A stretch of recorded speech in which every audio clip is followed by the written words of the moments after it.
அனைவருக்கும் வணக்கம். இன்றைக்கி நம்ம ஒரு அற்புதமான மூலிகை தாவரத்தை நம்ம பார்க்குறோம். இந்த மூலிகை தாவரத்தின் பெயர் முடக்கத்தான் கீரை. முடுக்க வியாதி இருப்பவர்களுக்கு இந்த முடக்கத்தான் கீரை ஒரு நல்ல மருந்து. மூட்டு வலிகள், கை கால் வலிகள், இந்த மாதிரி பிரச்சனைகளுக்கு இது ஒரு நல்ல தீர்வாக இருக்கும்.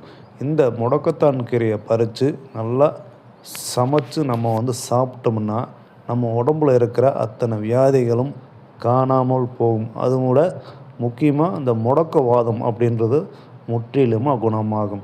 இந்த முடக்கத்தான் கீரையை நம்ம வாரத்தில் 2 நாள் நம்ம உணவில் இதே போல் 2 நாள் எடுத்துக்கணும். ஒரு 6 மாதத்துக்கு விடாமல் நம்ம ட்ரை பண்ணி சாப்பிட்டோம்னாலே போதும். நம்மளுக்கு இந்த முடக்கு வியாதி முற்றிலுமாக குணமாகும்.